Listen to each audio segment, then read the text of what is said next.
and welcome back to the show. I'm here today with the lovely Betsy Cerulo. Betsy, how you doing today? Travis, I am doing great, and especially seeing you again, I'm even happier. Yeah, so none of you can possibly know this. We tried recording a couple of weeks ago, and like there was storms, and the internet is like we're not playing today, and we got cut off in the middle of it. So this is Yeah. our reschedule. We Yes. already love each other, so this is just going to be easy flowing. I did want to say that Betsy is the author of Shake It Off Leadership, but I want to say, Betsy, like, who are you? What do you do? Well, Travis, today I am fully the CEO of my company, AdNet AccountNet. We are a professional staffing company and search firm based in Baltimore. We're a federal contractor. We do business with large corporations, and we are a great company. But today I'm in proposal mode, so I've got that hat on, which I was happily to put away to come talk to you about my book, Shake It Off Leadership. Oh, that's so wonderful. I'm happy. And, like Betsy and I have talked a lot, like kind of behind the scenes. And like, she has such a phenomenal attitude, such a fantastic viewpoint, and really just energetic. I don't know if she told me her age or not, but like, I couldn't put her over 30. So just Oh, fantastic. you are wonderful. So you can take that times two. No That's chance my that's age. true. We're starting off the show with a complete lie. There's no chance she's 60. Well, I'll let you all decide for yourself. I don't think age isn't obviously not a number. Age is a word. It's three letters. No, AGE. There it is. right. Yeah, it doesn't mean anything. We're as Doesn't old as matter. we feel. Mhm, So Betsy, I gotta say, I've been perusing your book here, mhm. and you've got some chapters in there that you go through and you look through, and most of the time you're just like, oh, kind of whatever. But like your chapters and your subtitles, like knock me out of my seat. Like she gets into like nurturing healthy business and life Mhm. relationships. She gets into health in the Yep. finish line, but the health one, man, the health one I want to dive into because it's so impactful, not only Yeah. for the nonprofit world, but for whatever industry you're in. But this, check out, I'm going to read these subtitles for y'all real quick. Burnout, unpick your poison, grieving on the job, and financial health. I'm in Mhm. burnout right now. Those of you that know me really closely, I had a really rough start to my year, and it's, I don't know, second week of May. I did a retreat at a fantastic ranch, ShadyTrailRanch.com. It's in Texas. It's owned by Fletcher Cox, NFL Philadelphia Eagles defensive lineman, and he is just a wonderful, wonderful man, top, bottom, left to right. Like just seeing him out there with his animals, like just like the biggest grin on his face. Played flag football with him with our group of people, and Mhm.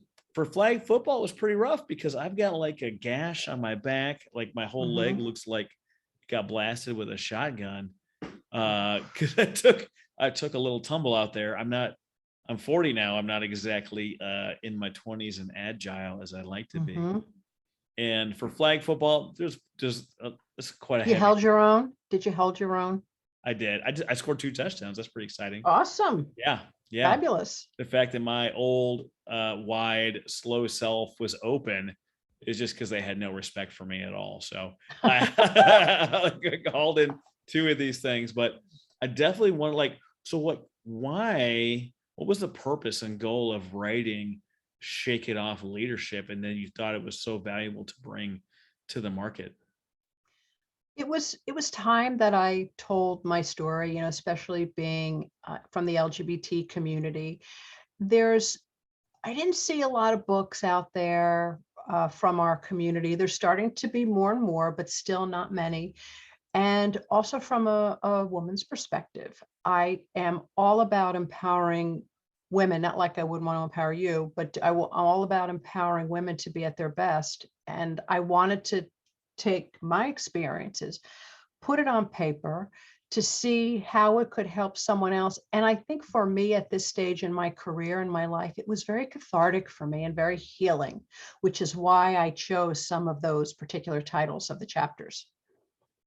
I love it. And I've had people tell me over the years I need to write a book, and when I like 10 people told me I was like, oh, I'm gonna write it, and then it didn't happen. And like 25 people told me I should write a book, and then 50, and I think I'm well over 100 now. and I had started writing my book. Mhm. And long story short, my car got broken into and my backpack got stolen. It had my laptop. Before I understood the value of cloud storage, Mhm. it was all on the hard drive and completely just crushed me losing all that, because it was like Yeah. 85 word page documents. Like, it was Yeah. Mhm. thick, and it got taken away, and I haven't had the juice. But now, like, with so much has happened since that point, like, I'm Mhm. not sure where I would focus my book on, because I don't believe that some random person in a store that doesn't know who I am is going to be like, ooh, like, autobiography of Travis Johnson. Let me pick, like, that's, I'm not that level. I don't know. You Who never knows? know. You never know. But and I thought that too. I'd get to different points of the book and I would say, who the heck cares? Who cares why I did this or this, that, and the other thing. But I just kept going with it. Mhm, mhm. And I think for me, if I made a difference for one, two people, that someone thought of life differently, then I'm really happy with that. Really happy with that, because No, so many people absolutely. helped to influence my life. So if there's a way that I can give back, like as part of my legacy, Mhm. that's important to me. Yeah, absolutely. No, I fully agree. I really got to Mhm. figure out what the point is, because I've got a lot of stuff I can talk about. Like, stuff's happened in my world. You know what I mean? Mhm. But, like, I want to talk to you about health, and Yeah. especially burnout. What is it that you talk about burnout in your book? Like, how did that affect you? How did you move past it? And then how do you formulate and help someone work through their burnout? Mhm. Burnout's dangerous and it creeps up on us. And I think the majority of us operate with it Mhm. more often than we think. Because usually when you get to that point of burnout, then it's like, oh my gosh, I got to do something different. Vacation, a retreat, Mhm. a massage, or something like that. But how long does it take us to get to that point?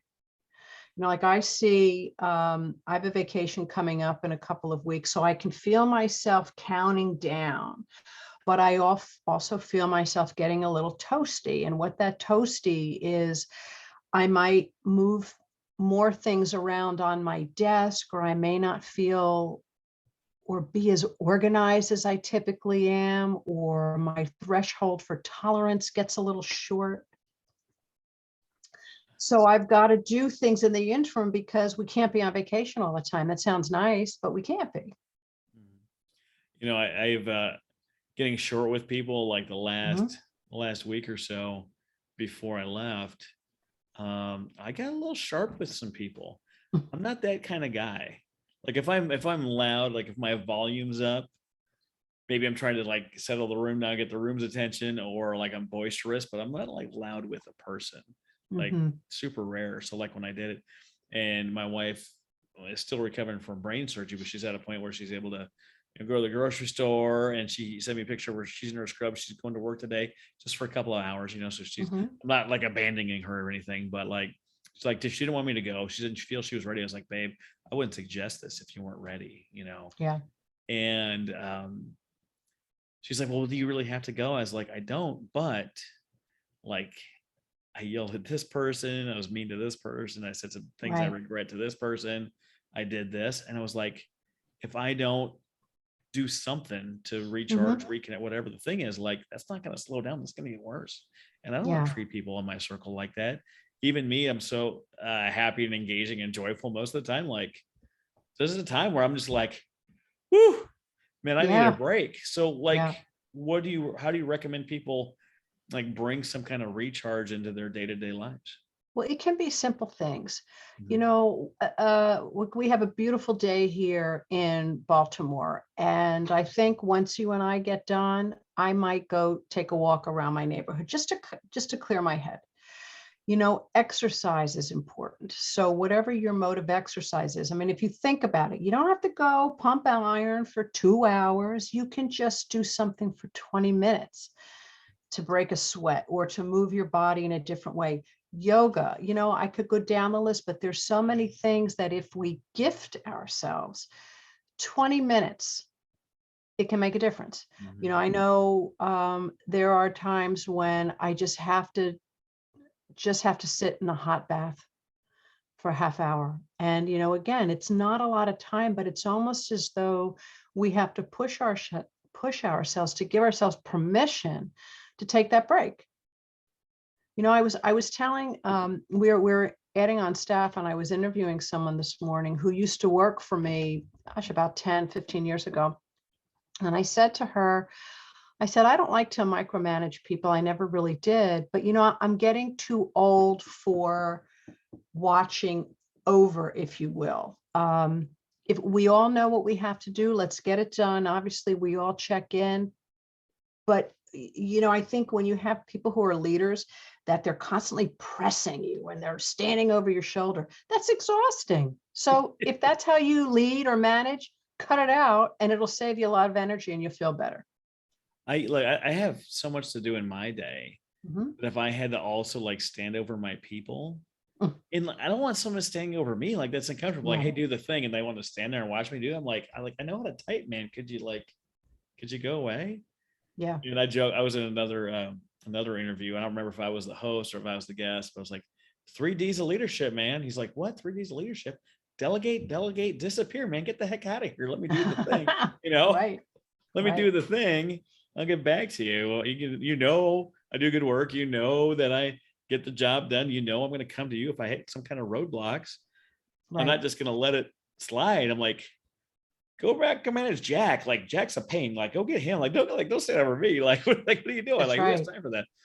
And it's just, you have to give yourself permission. But really, when you think about things like nutrition and health in general, like Mhm. you dedicate time to sleep. And if you don't Yes. sleep, you lose your ability to solve problems, and you have all these Right. other health concerns that come on. If you don't eat, let alone eat right, Mhm. like if you don't eat at all, Mhm. right, you lose energy, you lose muscle mass, and you get irritable, and it causes all sorts of problems. If you don't Right. dedicate time to something else, exercise, yoga, 5-minute grocery store meditation, Right. pull in the parking lot, do 5 minutes Mhm. of mindfulness before you run in there and go through the groceries to run back to get home to cook. You're in a parking lot somewhere, take that time. That's right. That's right. Spend a couple minutes Every just morning before my feet touch the floor, Mhm. I will spend time in prayer.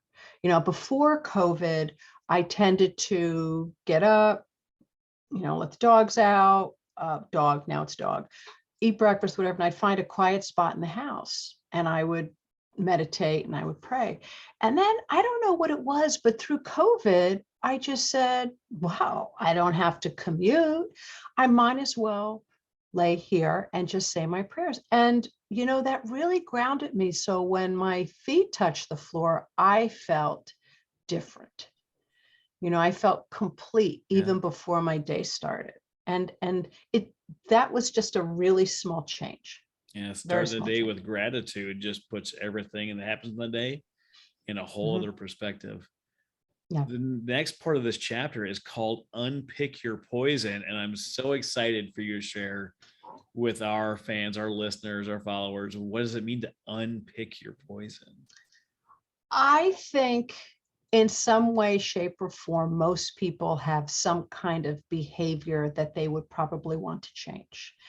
Mine happened to be with alcohol. I could drink with the best of them, and I don't miss it because I feel like I drank for a lifetime. And I got to a point about I'd actually been wanting to get sober for I'd say about 15 years. I did go 1 year where I was sober. That was the year I met my wife 24 years ago. So I always had something to go back to, like, wow, something good really happened. So about 7 years ago, I said, I think I'm done. It doesn't feel good anymore. And I stopped and I started going to AA meetings and working steps and, whatever practices I needed to. And 7 years later, I feel so clear, crisp. Burnout's very different for me Mhm. because my body feels better. I certainly have a lot more money in the bank by not purchasing wine. I've What? just loved wine. So Oh, there was just a absolutely. lot of good things. There's a lot of good things. And, for some people it's food. I totally get it. I'd like to sit on the couch most nights and chomp on my blue chip chips or my, pretzels and stuff. But does that really help? Nope. So I stopped. I started eating fruit at night. Doesn't sound like fun, but I sleep better and I feel better. And that's fun. Oh, absolutely. When I retired here at the end of February, there was a lot going on in my life, a whole ton, like big things were happening, big things were Mhm, happening, and got overwhelmed, as mhm. most people would. And I called my dad, talked through some things. He gave me a little bit of perspective, and I was like, you know what, I appreciate the perspective, but something that came out of the conversation, or a realization, if it wasn't expressed verbally, was I'm not going to do anything right now that I don't have to do. Mhm, And when I got a little bit of space in there, I kept like just a little mini thing next to my calendar. And mhm, it was nothing more than a plus, a circle, or a minus after the event. I had a mhm. before the event and an after the event. And it was just, do I feel good and energized after this thing?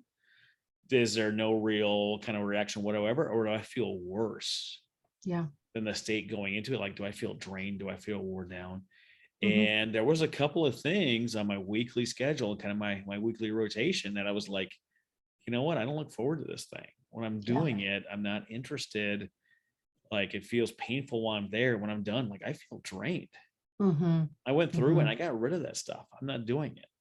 How do you If feel you're, now? Now I feel better. I definitely feel better.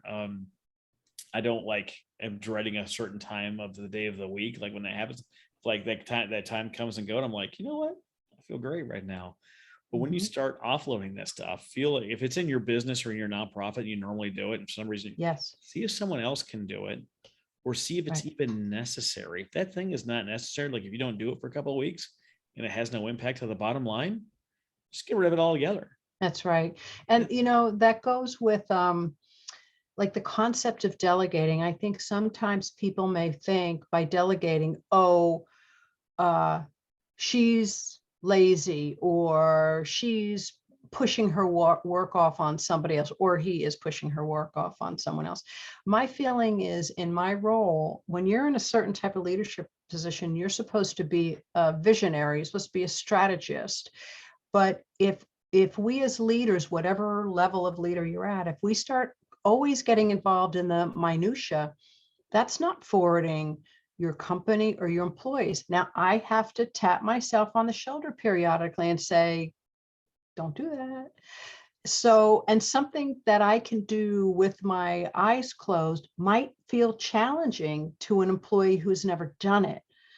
So I try my best to move things and distribute some of those tasks to my staff. I'm not perfect at it, but I'm getting better at it because I love the visionary work and the strategy. Yeah. Yeah. When we look at a role as CEOs or executive directors or founders, really the goal should be kind of twofold. One really is that you are the spare tire when all the wheels are running, something goes Hmm. flat, someone needs time Hmm. off, you've got to fire someone for something terrible reason, what someone gets sick, whatever Yeah, happens, like right. you're qualified uniquely as that person to step in and fill that Hmm. role in the interim, be the spare Hmm. tire. But the day-to-day stuff, the day-to-day tasks, that's got to happen without you. If you're That's spending right. time doing that stuff, how can you drive the vision? How can you sell opportunity? How can you navigate your business, your nonprofit, your organization through the terrain Right. if you're busy, I don't know, drafting emails that are going to go out to the whomever? Right. Like you can't do both effectively. No one can. Correct. If you think of Correct. this right now, if you're feeling this, you listen to me, Travis, I do both effectively. No, you don't. You might be fibbing to yourself right now, Right. or you're the most amazing thing I've ever heard of, and I just don't know you yet. In which case, Hmm. I want to hear from you. Send me an email, nonprofitarchitect@gmail.com. I want to hear that story if that's a Hmm. thing. Hmm. When You we're have to looking be at, careful. you have to. It's so hard to do all of this stuff, and it's Hmm. so much harder if you're also trying to do everyone else's job. That's correct. It's even harder than normal. The next section is grieving on the job. And I don't know. I read through it, but I want to hear what that means coming from you. Mm-hmm. Sadly, it really hit me back in 2011. One of my brothers died suddenly of a heart attack. And it was such a shock to my entire family. So what do you do with that? You know, you have bereavement leave, but grief doesn't go away when your bereavement leave is done. Right. So then I had another brother pass away suddenly 18 months later. I'm like, holy crap. Now sadly, I felt more prepared the second time. So I seemed to kind of move through it with a little bit more, I don't know if ease is the right word, but I think I had more tools to help me go through it. Yeah. But grief, you can't, even though people try to, you can't package it and put it in a closet, because if you put it away over there, it is going to show up unexpectedly. And I know that there were times I could, you know, I had a way of, I don't even know if it was masking it. I just knew if I was having a tough day, I would tell my team in the morning, hey, I just want you to let you know, I woke up, I'm kind of having a tough day. And you don't have to walk around on eggshells with me. I'll tell you if I need some, but I just want to tell you, I'm feeling a little shaky today, but, you know, and then I would have my team say, well, why don't you just stay home? No, it's not that I don't want to work. I just know I'm not my usual self. I'm having some feelings. Yeah. But what I found that was also a good model for my employees, that I could be strong enough to acknowledge, look, I'm having some feelings and I'm still able to do my job effectively.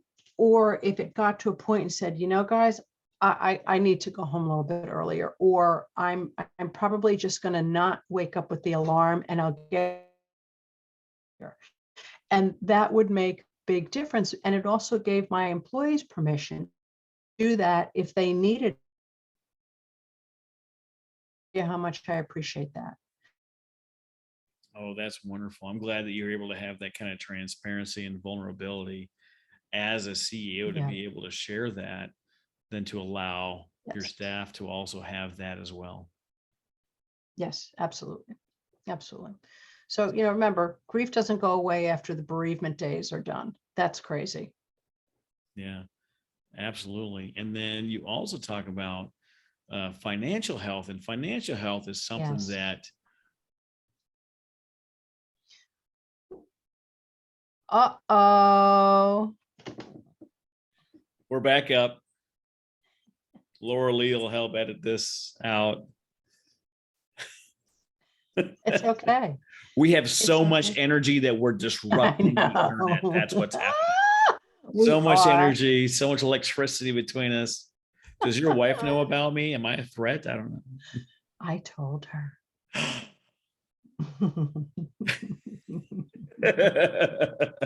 And she said, he's adorable. He looks like Matt, our son. Oh. Yeah. There you go. It was how was Mother's Day for you? Oh my gosh. We had such a great time, a lot of laughter. Just really had a nice Mother's Day. So yeah, it was fun. It was fun. Yeah, I'm glad to hear it. I'm going to ask you some interview questions now. Okay. I'll play the host. Okay. Why don't you play the guest, if that works for you? Okay. Let it rip. Let it rip. So you also talk about financial health in this chapter, and that's not a subject that a lot of people want to talk about. No. They don't want to, they talk about leadership all day long. They can't even talk about their leadership. They can talk about finances all day long, because not they're talking about their finances. Right. What do you want people to really understand and grasp about their financial health? It's all connected. So if you're in some type of leadership role and you're wanting to set good examples, it's not smart because I've seen this before many times, if your company's not doing well, it's really not smart to go out and buy a high-end luxury car, brand new car, as you're either laying off people, or you're not being generous with your staff, and here you come rolling up. And I would be stunned when some of my colleagues over the years would do that. I'd be like, wait a minute, I was just in a peer advisory group where you were talking about some not so good things, so that it doesn't match. So you have to be careful with how you portray yourself with your team. If you are out there spending a lot of money, so is that a poison you need to unpick? Are you addicted to shopping? I certainly have a lot of stuff in our house, and and there got a point, there became a point where I said, okay, this won't work. So I think you just have to really take a look at where you put your money, because that's important. If you want to have a healthy company, have healthy money practices in your personal life. You want to have healthy practices in your personal life. Make sure those practices are healthy and fair and equitable in your company. So it's all connected. Mm-hmm. Oh, I fully agree. When Mm-hmm. I was still in the Navy, we got to a point early in our early 20s where credit cards became a problem.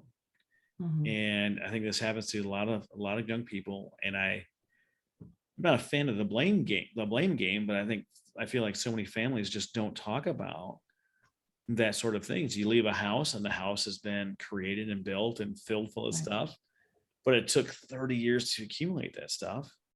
And when Yes. you leave the nest, you go and you try to build a nest. Well, you usually build something based on example, whatever Mm-hmm. that looks like.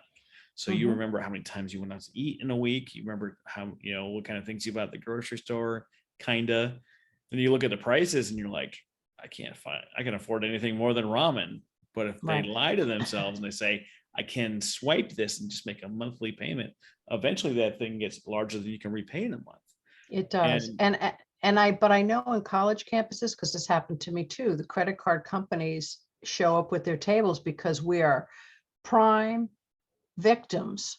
And there's not always the guidance for that. But, one of the things that I have told our kids over the years, and what I tell other young people, is that you might want certain things that you see those of us who are established have, but remember, it took a lot of years to have that. I didn't come right out of the box with what you think you see. I had to go without and make sacrifices in order to get to that point. But we're in a world where everything is immediate, and sometimes people judge their success on what you have. I mean, look at social media, what people put on social media to make it seem like all they have. But in it some ways, never tells the full no, story. nope, they're lacking somewhere else. What you don't hear is that more than 80% of millionaires are first generation. What Mm-hmm. you don't hear is the average millionaire never earned more than $75,000 in a year. They invested in it, built it over time. Mm-hmm.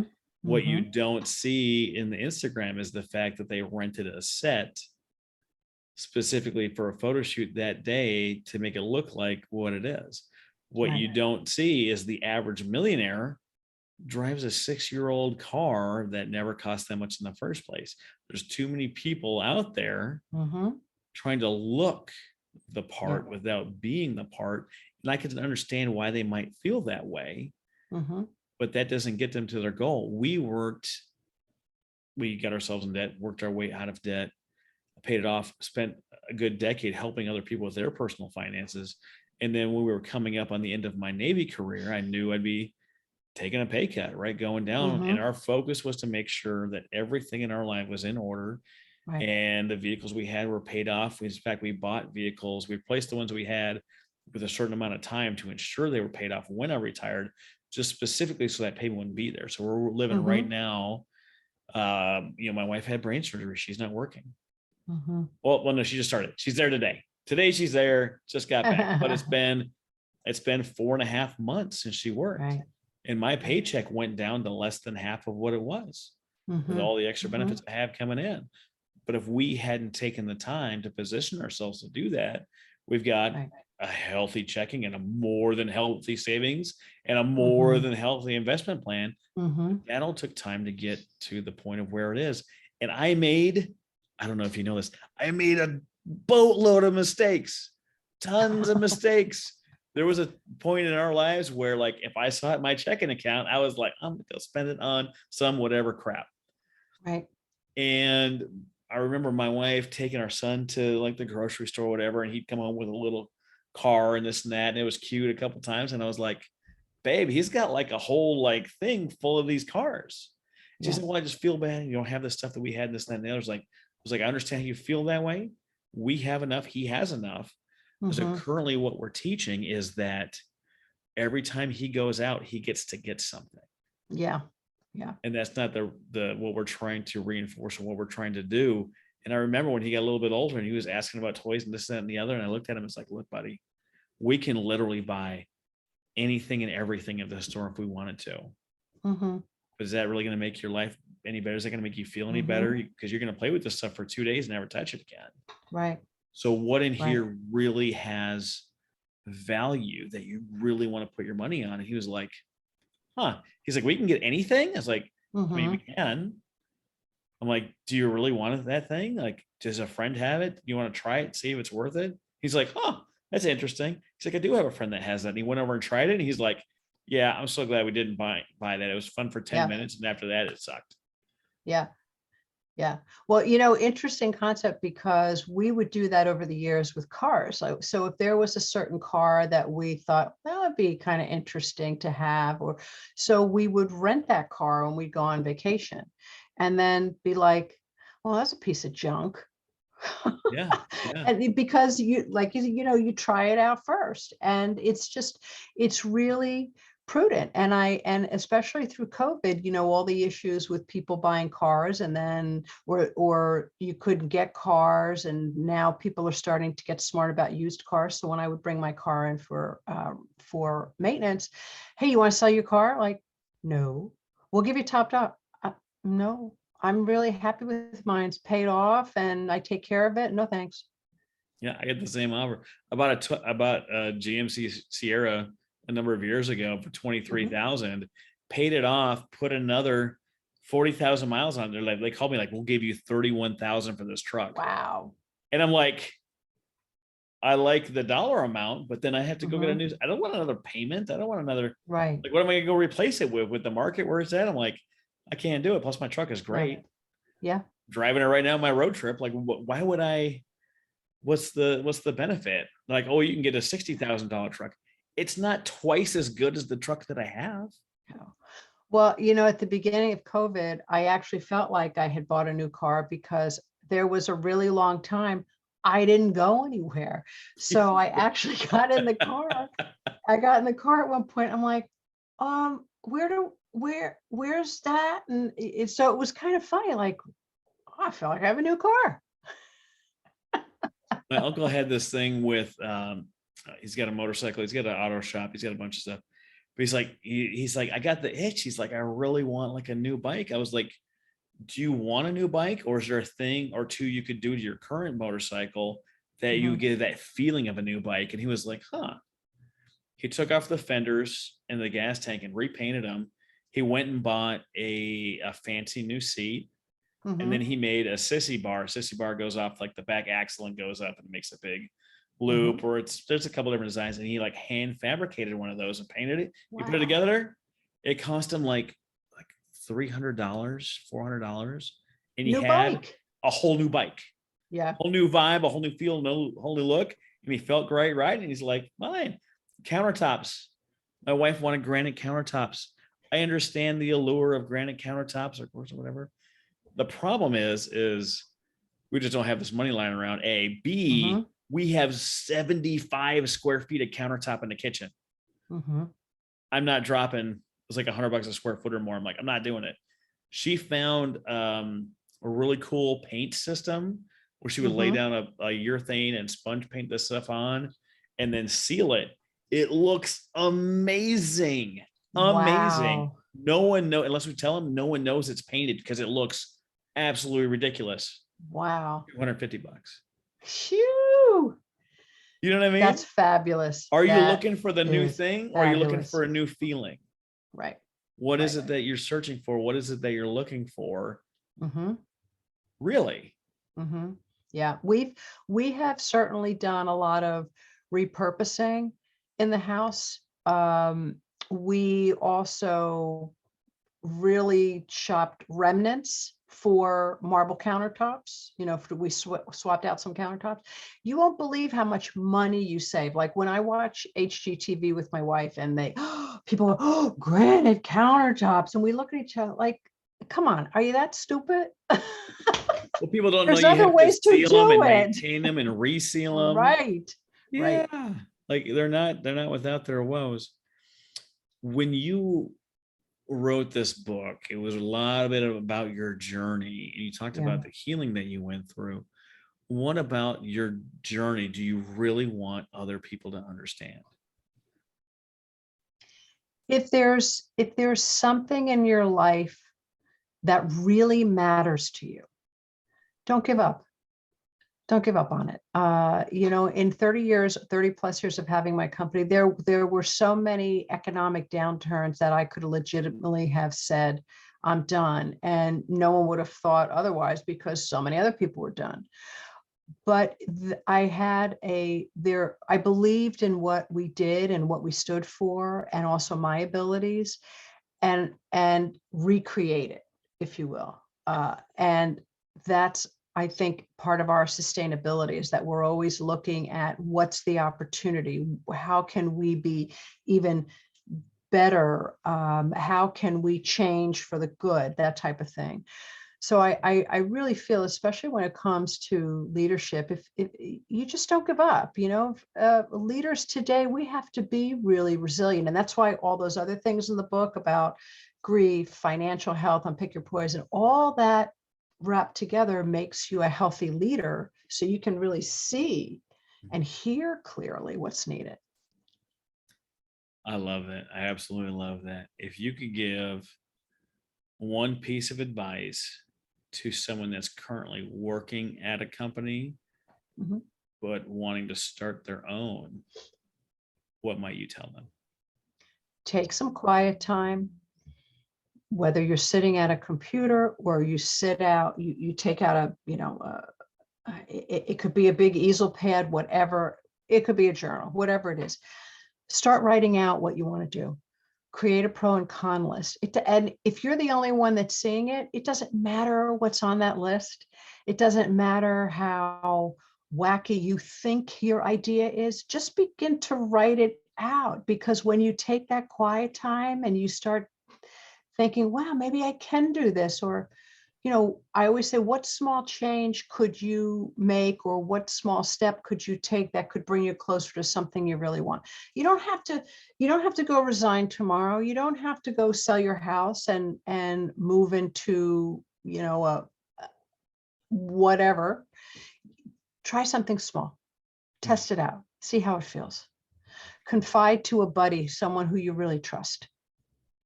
Is the first thing they try, is it going to work? Heck no. Not even close, right?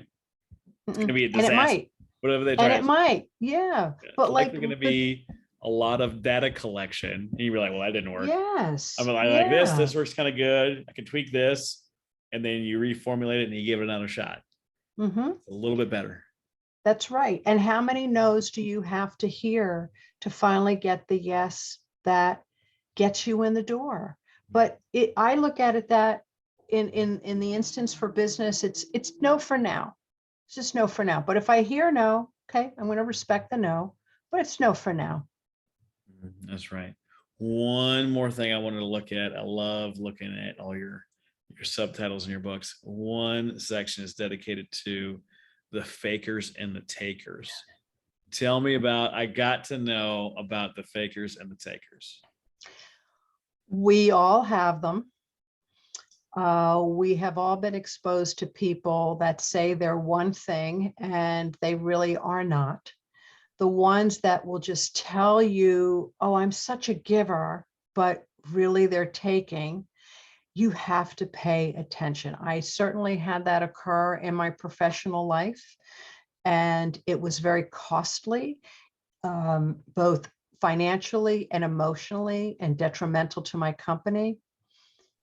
But when I mustered up the courage to say enough and stopped that behavior, it totally changed everything around. But you have to just open your eyes and tell yourself that be honest with yourself of what you see, because if you keep sweeping it under the rug, it's just going to get worse. It always does. Yeah. Understanding what the dynamic is of where you're at, and is it getting better or is it getting worse? And if it's getting worse, can it be fixed or does it have to be replaced? Right. Or are you trying to fix it because you want to avoid the inevitable? I've been there too. Now, no, A lot of we're medicine not and treatments fixing. and therapies and physical therapy is trying to delay surgery. Yes. Sometimes just got to go under the knife and get it done. That's true. You do. Yeah. That's true. Betsy, I want to thank you so much for being my guest today, providing so much value and giving us a little insight to your book, Shake It Off Leadership. What is the number one best place for people to connect with you? If you go to my website, betsycerulo.com, you'll learn more about the book. You can also get a free download, a workbook of the book that'll give you some exercises that I think would be a good start for you to taking some of the steps that we've talked about. You can email me at info@betsycerulo.com, and you could go to my corporate website, adnetp3.com, to learn more about what we do across the country for our customers. Thanks so much for being my guest today, Betsy. Travis, it was a pleasure, and thank you for having me.